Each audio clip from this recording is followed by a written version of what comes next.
Hello, everyone.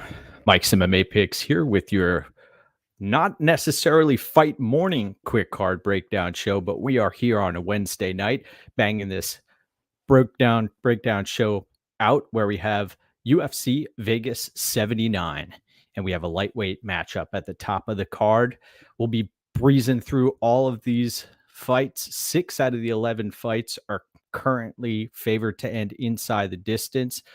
Mitchell-Ige taking on Rafael Fiziev in a lightweight matchup with title implications.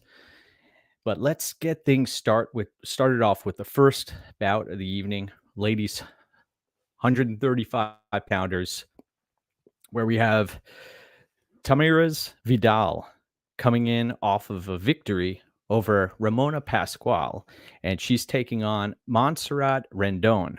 You watch Montserrat Rendon in her most recent bout in Invicta, won a split decision against Brittany Cloudy. You watched that fight, the broadcast, they were very upset. They thought that Cloudy they thought Cloudy won the fight.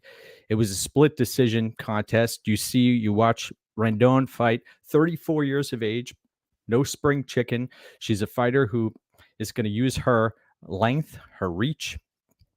She is a tall fighter, lanky fighter.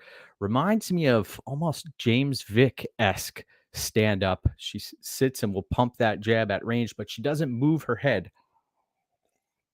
That's a cause for concern here against a fighter who has adopted the same nickname as Michelle Prazeres. Prazeres, well, Trator, the tractor. Tamires-Vidal implements a similar style in that she will march forward. This is a fighter who doesn't necessarily possess some high-level skill set, but you also watch the fight that took place on the regional scene between Eileen Perez and Tamires-Vidal, raised some red flags there. Perez had grounded Vidal, stuffed her against the cage, and then was landing on her through an illegal knee, cost Perez the victory. Vidal earned the victory on the regional scene there. And in this spot here, I do believe the power and the tractor-like style of Tamires-Vidal is going to be the difference maker here. Rendon is, although a much longer fighter, I don't think she has the physicality that is going to be needed to walk across the finish line here victorious. I know you see an undefeated record for Rendon here, 5-0 record, but that doesn't necessarily impress me much here. So I'll be picking Tamires-Vidal, and you look at the odds here, minus 230. I believe that is potentially a steep price to pay, especially in low-level women's mixed martial arts when from fight to fight, we do see dramatic improvements. And Vidal, she came in against Pascual, and people were lining up at the betting window to back Ramona Pascual. And look what happened there. Jump in knee to the liver, and Pascual laid on the canvas. No mas. So give me Tamires-Vidal here. Not a very confident pick, but I believe that Rendon will be exposed here on the under the bright lights inside of the UFC's octagon. Next up, where we have Mizuki Inoue, who's spent a significant amount of time away from the cage, a fighter who came in at 125 pounds in her UFC debut and ended up winning, I believe, a split decision there against Yanan Wu. And she's coming in here after a loss to Amanda Lemos, which in hindsight doesn't look that bad, but multiple year layoff. Now she's taking on Hannah Goldie. Hannah Goldie coming in as the plus 240 underdog. Hannah Goldie, who appears to spend more time working towards CrossFit than actually fighting. Hannah Goldie is going to come out here and try to push a pace and get in Inoue's face. I don't think she's going to have much success. And Inoue is a cerebral fighter who has worked her way up outside of the UFC. Most of her career has taken place outside of the UFC. 14-6 overall record. And you look at Hannah-Goldy, not much to write home about here. I'm going to be picking Mizuki Inoue. The cause for concern here, though, is the layoff. I do have some concerns about the multiple year layoff for Inoue. You look at fight goes to a decision at minus 260. I do believe that this fight is going to hit the scorecards. I know Hannah-Goldy's coming off of that loss to Molly McMahon, where she was, or Molly McCann, where she was finished early. But in this bout, I don't see Inoue having much stopping power. So the fight goes the distance is something that may be enticing for folks out there. Let's see. We've got a few folks in the comment section here. Some books do have props out, some do not.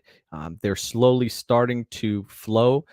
So keep your eyes on the prize, and let's continue this journey, my brothers, where we have Jacob Malkoun taking on Collier-Brundage. Collier-Brundage coming in as the plus 370 underdog. This is a fighter who's lost, I believe, 3 consecutive bouts, has been finished multiple times, and he's taking on a Jacob Malkoun who has been a bit of a steamroller out there.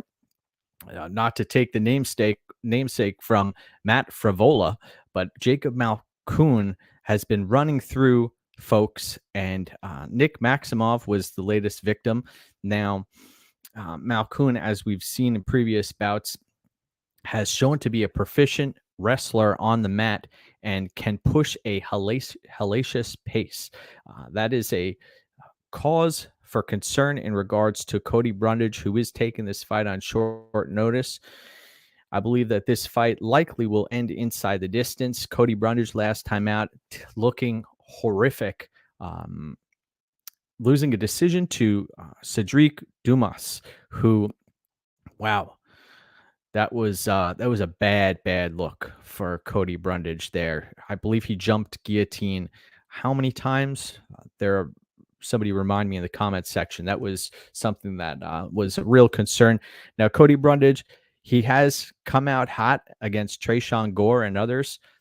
So Malkoun needs to mind his P's and Q's out here. But the longer this fight goes, I believe Malkoun will get his motor running and really push a pace and end up drowning Collier-Brundage late. So I would be looking at the Malkoun late round sub props. Also, Malkoun inside the distance would be my preferred play. I don't feel comfortable touching Malkoun as a minus 485 betting favorite. I believe that's too high of a price to pay. So give me Malkoun to win inside the distance. Next up, where we have Tim Means taking on Andre Fialio. Andre Fialio is a fighter who has lost multiple fights in a row. He is someone who will come out and fight hard for your money while he's conscious, but the damage has started to take a toll on him. And you look at Fialio is still somehow only 29 years of age, fighting out of a solid gym in Killcliff, and he is going to meet Tim Means, who initially opened as a much bigger underdog. Now he's been bet down to plus 145. Fialio can be had for minus 175 at the betting window. And you have Tim Means, who the Dirty Bird, I believe one of my largest plays I've ever made was on Tim Means beating Ricky Rainey. Let's see if that name rings a bell for anyone out there. Tim Means ran through Rainey, and he is a fighter. You think back, Tim Means, his career, what could have been.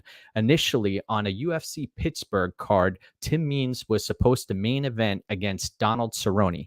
And unfortunately, Tim Means, I believe, had a tainted supplement, and that cost him that fight, and he never got that back.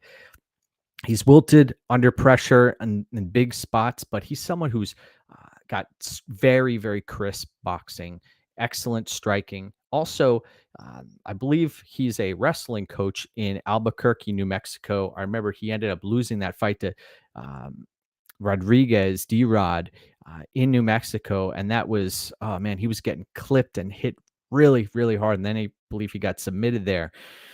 But that was his time to shine. I believe he dedicated that fight to someone, a family in their community. And he got caught by a big shot there. And Fialio, he can crack, man. I know that he has a tendency to get caught himself, but man, this is a very challenging fight to call. I would advocate for a play on fight doesn't go the distance if it's at a playable number.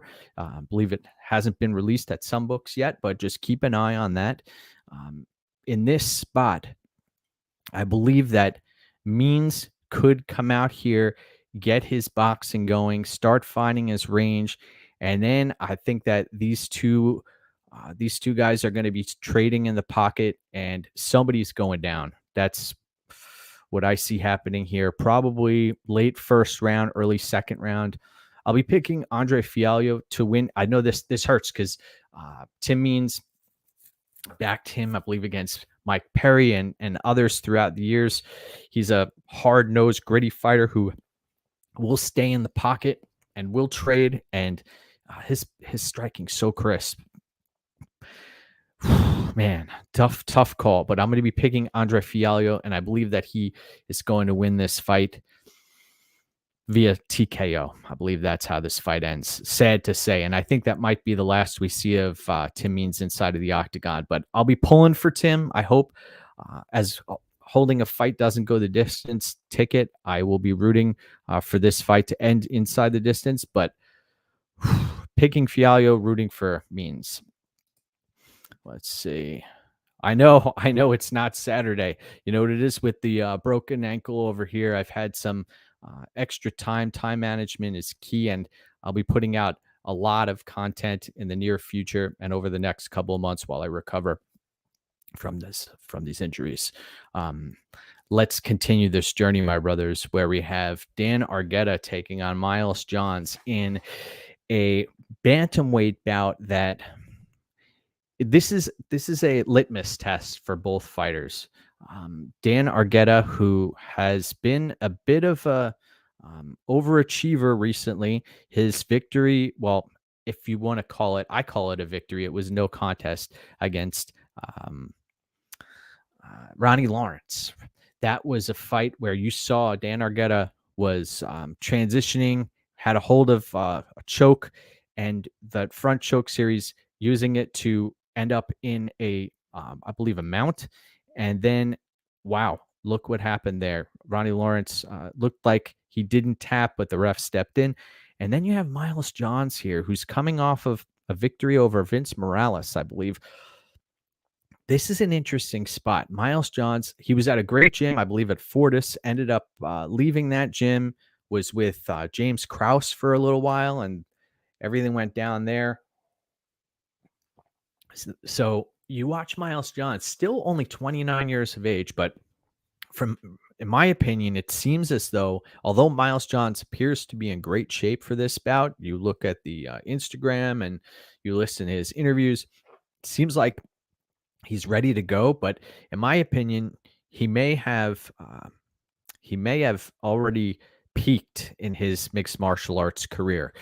This is a fighter who, when pushed, he can gas out. And I believe Dan Argetta is going to come in here and push a heavy pace. The problem I'm having with going out of my way to back Danny Argetta is you watch his fight against Ricky Turcios, and that was not very long ago. It's not a good look to be getting lit up by Ricky Turcios at times, and I have concerns about that when I watch back the tape. And you're talking about somebody you're willing to bet at a minus 185 betting favorite, close to 2-1. And Miles-Johns, he may fade down the stretch. I believe he likely will fade down the stretch if this fight gets extended, because Argetta is going to get right in his face. And Argetta has performed even up a weight class, held his own. Miles-Johns, I don't trust the gas tank. That's basically what this is going to come down to. I don't trust the gas tank of Miles-Johns, and I believe that this is a situation where weaponized cardio is going to come into play for Dan Argetta in what is a path to victory. And I believe that he will beat Miles-Johns, but I understand why folks are on the Miles-Johns side. When he does land, he can knock out his opponents and can hurt people. Interesting. Yes, let's see. How is Dan going to take him down with John's skill set? Correct. You have a solid point there. Miles-Johns, I believe he was an all-state wrestler, captain of a wrestling team as well. But interesting. And then you also, Andrew says, fighters do underperform in the tough house. Andre Petrosky, for example. That's true. That's true. The weight cutting is a challenge. The lack of sleep is a challenge inside of that tough house. So the pick is going to be Danny Argetta, though. I understand where you guys are coming from. Next up, we have a fascinating bout between Ricardo Ramos and Charles Jourdain. Charles Jourdain is coming in as the -135 betting favorite. And I've been at Charles Jourdain's fights, a couple of them recently. I was at his fight against Kron Gracie, where he knew what he had to do, stayed at range, landed, didn't get caught up in the grappling of Kron Gracie, and fought to his strengths, ended up walking away victorious. I was also at Charles Jourdain's fight against Shane Burgos, where you saw Charles, his toughness on display, his will to win, and also the third round, how if he's able to get his motor going, he will put it on opponents. And Ricardo Ramos is a fighter who, man, I believe when he took on Said Nurmagomedov down a weight class, looked like he was having some durability issues there. Then you watch back his fight. I believe, I know he got finished brutally, and I've seen it. I have concerns about Ricardo Ramos and his durability, but I also remember watching the Bill Algeo fight, where Algeo is a fighter who is gritty, is tough as nails, doesn't have necessarily great takedown defense, and that was exploited. And you watch Charles Jourdain fight, the grappling or lack thereof, especially takedown defense on that side of the fight, that's a gaping hole that still exists. Charles Jourdain still only 27 years of age, but there are some holes in his armor. The situation here, though, we know Ricardo Ramos has the spinning back fist. You listen to Charles Jourdain's interviews, it seems like he's a little bit more mature, but he still knows his path to victory here is engaging in a firefight and throwing caution to the wind. That's when he performs at his best. We've seen him drop Andre Fili in the past, and he will go for it. So I think these two young men will be engaged in a firefight, and I believe that this fight is likely not going to hit the scorecards. I believe fight doesn't go the distance at -125. I believe that's a solid number there. And these two warriors are going to ensue in battle here. And Ramos is live for a potential submission here. I know Juicy J was able to get Charles Jourdain out of there via submission. I also think that there's a likelihood of Jourdain knocking out Ricardo Ramos. So in this fight, this is a tough fight to call. I think that the value is on the Ramos side here. I don't feel comfortable playing Jourdain as a favorite against a highly proficient Brazilian Jiu-Jitsu fighter in Ramos. The other thing I need to mention here, Ricardo Ramos typically has done his fights at Team Alpha Male in the past. It appears as though he hasn't been there the past couple of camps, and that's always a cause for concern for me when I see a fighter leaving a solid camp. And Jourdain doesn't necessarily fight out of a great camp. So I'm going to be picking the underdog here, Ricardo-Ramos, but I also see Jourdain potentially finishing Ramos. I understand why this is a very, very closely lined fight. Now, we're going to, the other thing was you talk about fighters who missed weight. Take a look. You're going to want to pay attention when these fighters hit the scales, when Ricardo Ramos and Charles Jourdain hit the scales, because I believe Ricardo Ramos came in at 154 pounds for a featherweight matchup last time out. That is a red flag. So he's coming back down.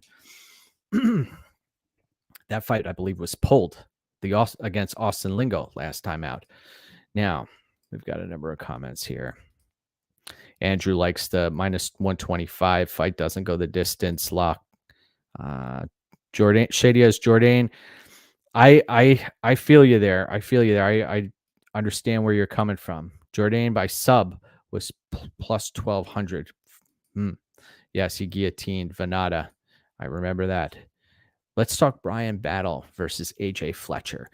Bryan Battle came in at 173 pounds for his last fight against Gabe Green.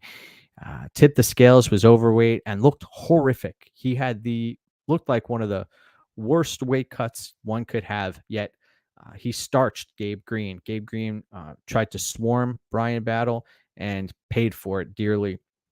And we've seen Takashi Sato get flatlined by Bryan Battle. He has power, and he's coming in here with a 10-inch reach advantage against AJ Fletcher. AJ Fletcher, who's a bit of a freak when it comes to his lack of size and his wrestling ability. He wasn't necessarily a wrestler growing up, and he has great wrestling.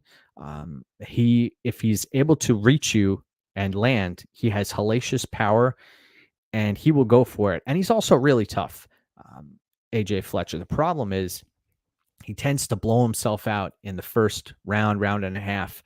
And we saw it against Matthew Semmelsberger. We saw it against Ange Lusa. And then we also, the Garimbo fight, I cashed on AJ Fletcher in that spot. But that was a tailor-made matchup there. And I believe Dustin Poirier was in AJ Fletcher's corner for that one. In this spot, I want to pay attention to the scales here. I want to see if Bryan Battle does make weight, the 171-pound limit. And then you also have AJ Fletcher. What's interesting, he's done multiple camps, I believe, now at Factory X. And he's a fighter who is putting in work in Colorado, and the gas tank hasn't necessarily improved yet. I wonder if we'll see any improvement there. And the other thing is, if Bryan Battle can't finish this fight early, if he does get extended here, what is this fight going to look like? Both of these fighters may end up on fumes. I have a feeling we'll see blood spilled all over the octagon in this fight. I believe this is going to be a bloody war. And this fight also has the potential to end inside the distance. You look at the fight doesn't go the distance prop here, and it's sitting at minus 160. Interesting spot. But this is a really tough fight to call. I'm leaning towards the Battle side. AJ Fletcher, his durability is an issue for me, and I want to see how these fighters end up on the scale. This is one of the reasons I prefer doing the fight morning breakdown show on the morning of the weigh-ins, is because you or the morning after the weigh-ins, you get to have an idea of what fighters are, how they look on the scale here. But at first glance, after doing the tape and researching, I believe that there may be some value on AJ Fletcher, but I'm going to be picking Bryan Battle to walk away with the victory. That 10-inch reach advantage is an issue here, and you know that Bryan Battle has power, and he can grind against Tresean Gore and others. Tresean Gore, I believe, Tresean Gore was a much smaller opponent also. But Gore, interesting what's happened to his career as well. So give me Bryan Battle to win that fight. Interesting fight there. Now, let's talk Marina Rodriguez taking on Michelle Waterson in a rematch that maybe it shouldn't be taking place. Let's be honest. I believe the last bout took place at a catch weight on short notice for both fighters, and that was a 5-round matchup. So we've already seen these ladies engage in combat for 25 minutes, and we saw Marina Rodriguez, who in all the years she's been doing mixed martial arts and been a professional, I'm very surprised that she hasn't left her comfort zone to seek takedown defense help and wrestling help from other camps and become a more well-rounded fighter. The Muay Thai, beautiful to watch. She is a phenomenal striker. Go back, do yourselves a favor, please. Go back and watch the Tisha Torres fight from 2019. Marina Rodriguez was well on her way to a phenomenal career, landing those elbows. Oh man, the trajectory was pointed up for her. And then she ran into Cynthia Calvillo, and then we saw Carla Esparza do a number on her. She hasn't learned from the mistakes that she's made. That's a problem here. I cashed on Verna Jandiroba against Marina Rodriguez. I was in the building that fateful evening. I believe that was in Newark, New Jersey, and that was a significant dog cashing there. In this spot, Mitchell-Ige, if she brings her wrestling singlet to the octagon, she comes in here looking to ground Marina Rodriguez. This fight does take place at 115 pounds. Could potentially pose a threat, especially in the smaller octagon.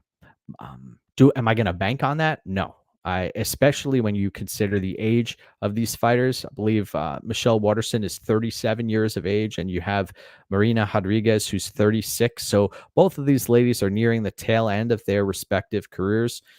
But I will be picking Marina Rodriguez to walk away victorious here. And this is another situation. I want to see what these fighters look like on the scales. You're asking Mitchell-Ige to come back to 115 pounds. I know she fought. I was at Mitchell-Waterson's, I don't know if it was her last fight or 2 fights ago, where she fought Amanda Lemos and was submitted in that spot. I don't expect Rodriguez to finish her via submission, but possibly a TKO victory. And you look at goes to a decision minus 325. These fighters, especially on the Rodriguez side, is a much more dangerous. She's a much more dangerous fighter, capable of finishing her opponent. We haven't seen it in a while, but this is a spot where she could come in angry. I remember the later the fight went against Rodriguez, Rodriguez against Verna Jandiroba, I was sweating a little bit when Rodriguez was looking to land. I really poured on late. It wasn't enough, but I believe Rodriguez is live for a finish here, and I'll be picking Marina Rodriguez to win via TKO before we get to the next fights. Before we get to the next few fights, we've got good. Hello. Battle has faced some how do we want to say it? Some shady competition. Yes. Let's see. Let's get to the co-main event of the evening, where we do have a play here. And this is a fight that has been on my refrigerator. And you have got Dan Ige taking on Bryce Mitchell. Bryce Mitchell coming in as the minus 205 betting favorite. We know Bryce Mitchell is used to slow cooking his opponents. He will cook them to the bone.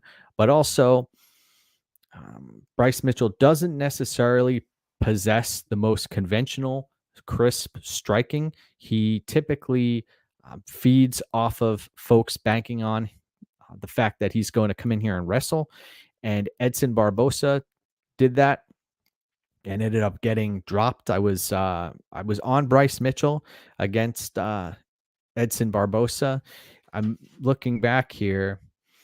I was also on Bryce Mitchell against Andre Fili, and the Topuria fight, it was a real eye-opener for me. It was the first time you really saw Bryce Mitchell get brutalized inside of the octagon. And what really shocked me also was to see him lose via submission And to see him get completely lit up on the feet by, granted, a high caliber opponent, but also look at what has taken place since that bout. There's a lot of stuff going on outside of the octagon in his life, and also there was talk of retirement. I've heard great things about Bryce Mitchell inside of the octagon in the training room.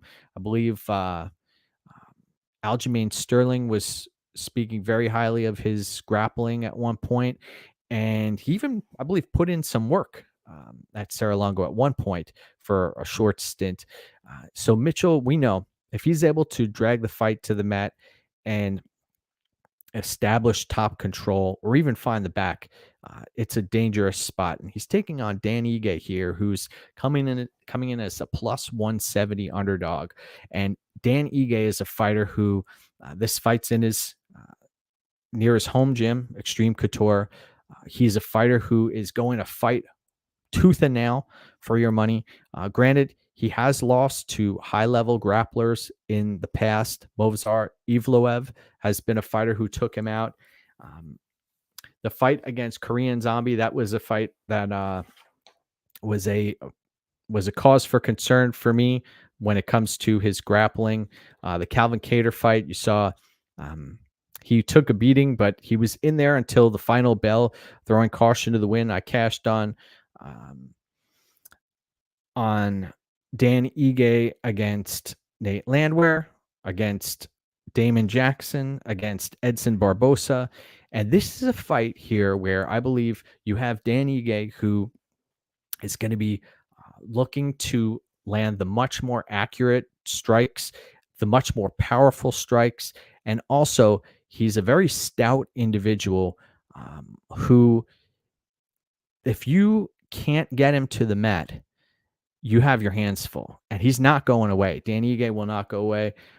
We've seen throughout his career that he will keep coming at you. And this fight, I believe there's a lot of value on Dan Ige. I got in at plus 175 here on Dan Ige.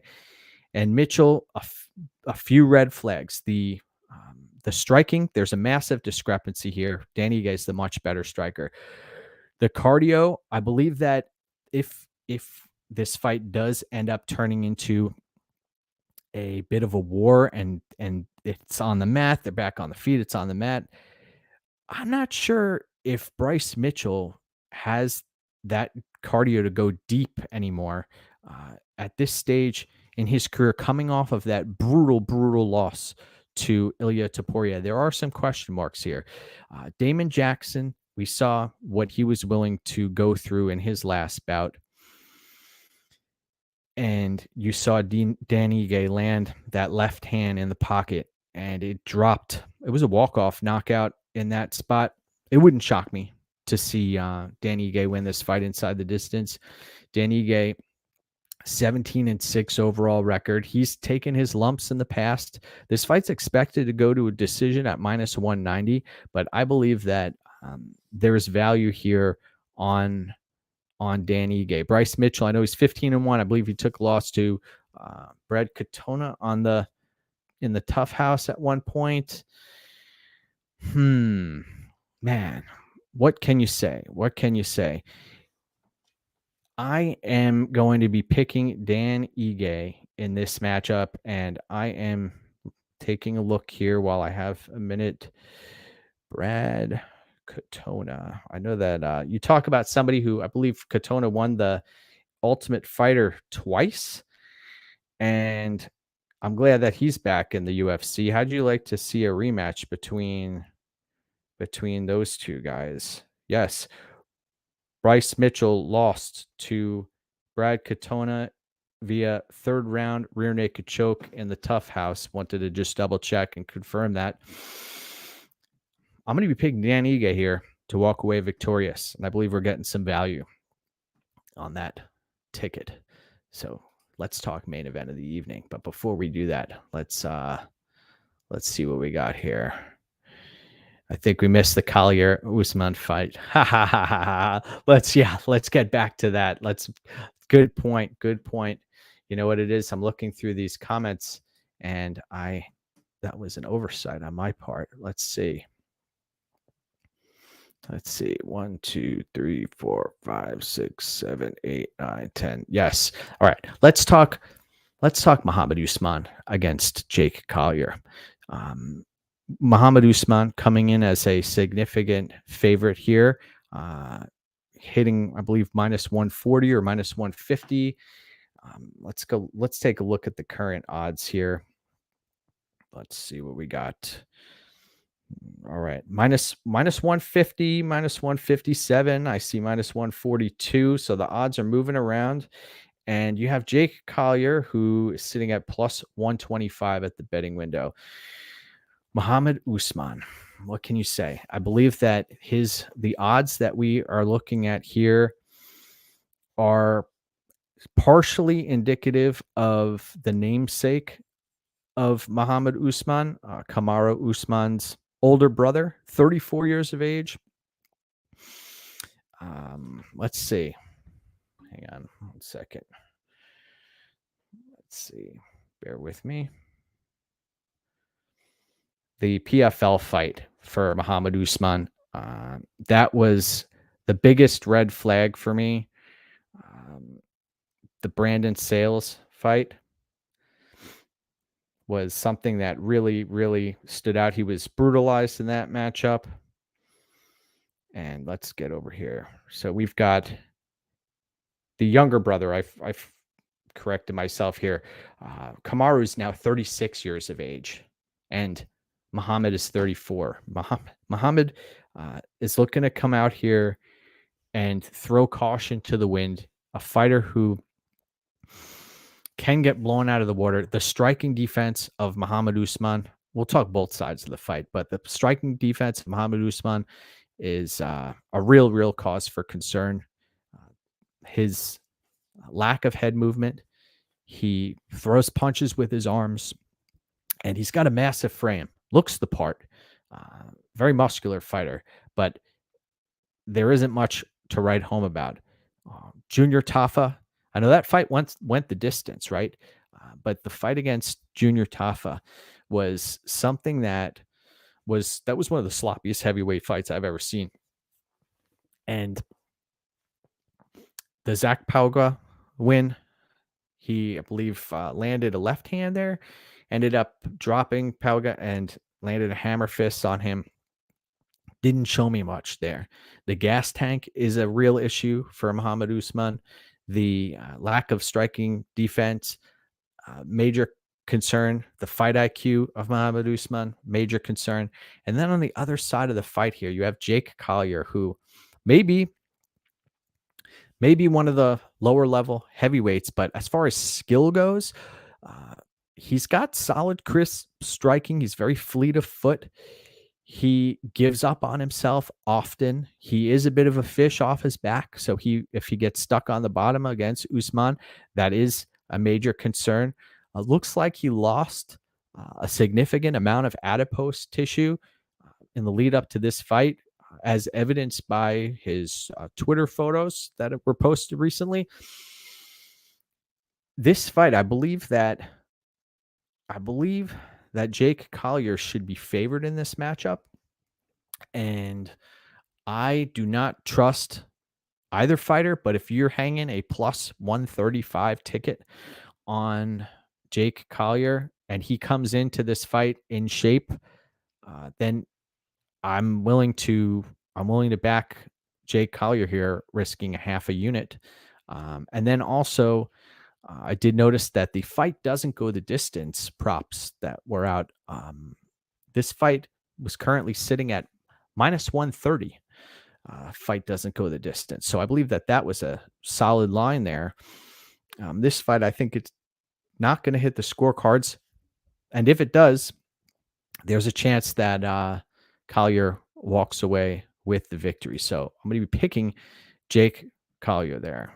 Gabe, cousin Gabe, good to see you. Thank you. I know, yes, you're right. The UFC, it seems like they do want Usman to win, and he could potentially do that. But I also believe that And we've seen that the challenge for me is you've seen Jake Collier give up on himself so many times inside of the octagon. The optics have cost him in the past against Arlovsky and others. The Carlos Felipe fight, simply the optics were a big red flag. So with a few pointers here and there, I believe that he could have won a number of those fights. And this fight, I believe, I know he said that he's going to probably win via second round TKO. I believe he will find the target early and often here. And if you listened to the Jake Collier interviews, that he said he has been putting in work with big wrestlers, heavy duty, heavyweight wrestlers. So I'm going to be picking Jake Collier to win, and I believe that he's going to end up winning this fight inside the distance. Now let's talk main event of the evening. We've got Rafael Fiziev taking on Mateusz Gamrot. Mateusz Gamrot coming in as the plus 130 underdog, and he's taking on Fiziev, who currently can be had for minus 155. And Fiziev, the striker who is very flashy. We saw against Justin Gaethje last time out. Had his moments. It was a very close decision in that fight. We know that Fiziev was bloodied and beaten towards the end of the fight. Also, you saw Gaethje get his wrestling going a little bit, and Gamrot is going to have to get his wrestling going here. He cannot play around on the feet for any length of time. And you go back, you watch the Guram fight. That was, I believe, Gamrot's debut. He ended up taking a loss there, and the striking is an issue for Gamrot. I know that I believe Jeremy Stevens, he ended up taking Stevens out of there, and we've seen other fighters that Gamrot was able to compete well against. And the Arman Sarukian fight, I must say, that was very impressive. The motor that we saw on Gamrot, very impressive. But you come back to the Fiziev fight, the Fiziev side of things, and the accuracy of Rafael Fiziev, very impressive. The kicks to the body, the liver kick, the ability to come up top, and then the counter striking we saw against Brad Riddell. I believe over the first few minutes when Fiziev is very fresh, I believe he has the ability to cause some serious damage on Gamrot. Also, the Jalen Turner fight. Jalen Turner was within a few seconds of winning that fight. I know Gamrot had to wrestle for his life there, and that's what he typically ends up doing in fights. He will be forced to wrestle his ass off. He was caught by Dariush, dropped, floored by Dariush, and ended up getting back up and stayed in the fight. Dariush was able to walk away with a victory there. And I lost money on Gamrot in that specific bout. I believe that the striking realm is going to be an issue here for Gamrot. And I know that he has great coaching out of ATT, but I'm going to be rolling with Fiziev. And I think that he's getting better and better. And he's the younger fighter here, fighter with a bit of a reach advantage. Fiziev, I know he's shorter, but he has a reach advantage here. And one thing he also mentioned that during the pandemic and also inside of the fight against RDA, very impressive, but inside of the Apex, he likens it to being inside of a training room, and he really enjoys that atmosphere. You can hear the kicks landing. The striking is going to be so crisp, and it's going to be beautiful to watch. So I played a unit on Rafael Fiziev at minus 150, and I am looking forward to that matchup. So wanted to bang this breakdown out early for everybody, and I'll be on a number of shows this week breaking down a bunch of the fights, and look forward to putting out some additional content. Also, just be aware that the weigh-ins, we have to keep an eye on the weigh-ins here. There are a number of fighters who potentially could miss weight. They could look horrific on the scales, and we may be thrown a couple of curveballs. So keep your eyes on the prize. Another thing is, I've been putting out free picks and the rationale for these plays throughout 2023, and this is the sixth consecutive year of a third-party tracked winning record. A lot of folks out there are selling picks and putting picks behind a paywall and putting their research behind a paywall. Haven't done that, and I am one of the few folks. I mean, there are folks out there winning, but I'm one of the guys who is very transparent, and we're having a nice run here. So pick your spots, take a measured approach every time out. Remember, one fight at a time, and go get what's yours. So let's do it. Let's do it. Yes. Who do you think misses weight? I think, well, Brian Battle could be a potential fighter who misses weight. How about we've got a few others. Are free picks better than a paywall? Well, not necessarily. Ricardo-Ramos is another fighter who you could look out for potentially missing weight, and there are others. Are free picks better than a paywall? Not necessarily. You want to make sure that folks are that there's a tracked record out there with evidence that the person who's providing the research knows what they're talking about. That's very important. So let's get after it and go get what's yours. Take care, my brothers.